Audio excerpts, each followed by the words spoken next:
Hello everyone, and now I'm going to share my ideas for the roads.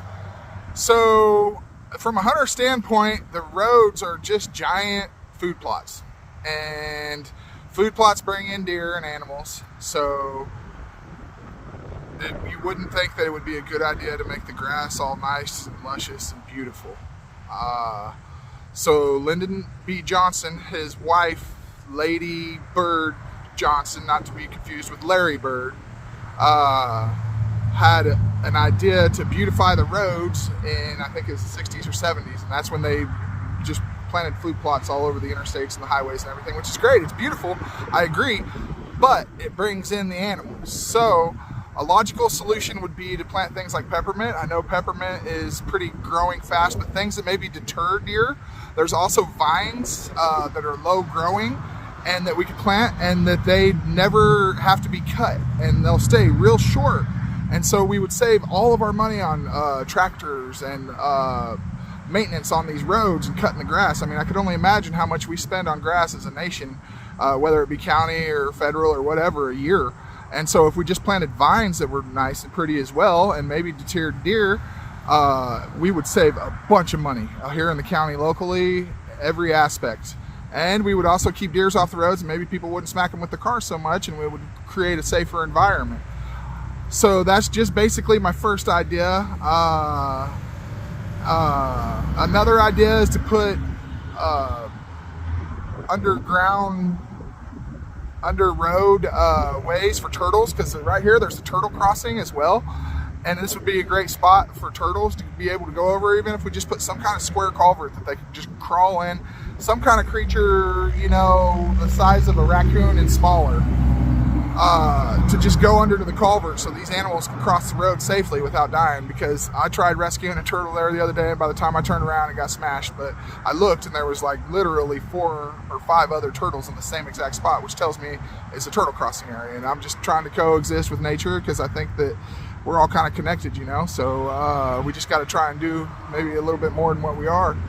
That's just another idea. And then finally, right here locally, our intersection up here is a major problem, and whichever way it is, I think it's coming westbound off of 54. Anyways, coming from Osage to Camden. When you get to the bridge that goes over Highway 5, that always backs up way far. And it starts right there, and it backs all the way past Walmart and goes down into Lint Creek, and it just creates a nightmare every day, a lot of days around 5 o'clock, rush hour and stuff like that. In the summer, it's getting ready to pop off and be really bad.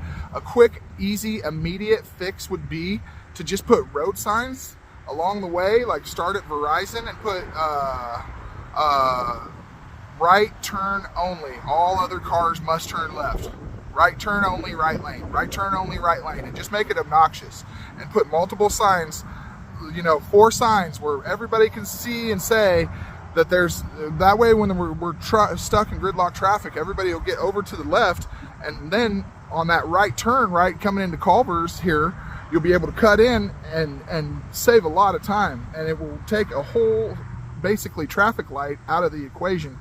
And it will save a lot of time. We got to do anything we can do to try and make it. So right here behind me, we could just, this road is empty, obviously, because I'm sitting here doing a video, and there's a dead end, even though it doesn't say dead end, it dead ends right here. But you could just make an on-ramp right here onto Highway 5, and it would stop all that traffic that has to wait for the next stoplight to come up. It would save that much time. You wouldn't think it would be, but I guarantee it'll add up a lot, because all the cars that are coming right can get right on here. And it's going to save an entire traffic light's worth of time, and it's going to just, I guarantee it's going to make things go smoother. I myself could do it with a couple loads of gravel, and literally right when I pulled up, I had somebody come up and go, "Is this the on-ramp?" And I go, "No, it's the next one over." And they're like, "Oh, well, this would be a great spot for it." And I'm like, ironically enough, that's what I'm doing right now. So it could easily be one couple loads of gravel, and I could just make a little on-ramp in between here and the road and save a lot of time locally here. So that's just a couple little ideas I had to try and help the road system federally, locally, any way I can. So just trying to help out with ideas. Once again, this is at the intersection of 54 and 5, 5 going northbound here. Yeah, so that would be westbound going on 54 right there where it meets 5. Yep, and so that's where I'm at, just off on the side. Good spot. good spot to put an on-ramp here, and just maybe a couple signs and an off-ramp. It'd be super cheap for the county and clear up a lot of time and make the roads a little bit more accessible. I'm not saying it's going to fix all our problems by any means. We need a loop to go around, kind of like the cities do. But anyways, that's a separate entity. But thank you all. Appreciate you all keeping up. Like and subscribe. Stay posted for more. I'm going to release inventions like these once a week, and comedy shows once a week as well. So I'm just trying to do inventions to help the world, and comedy shows, talk a little philosophy, and just kind of doing my own thing. I appreciate you all for keeping up. Thanks, guys.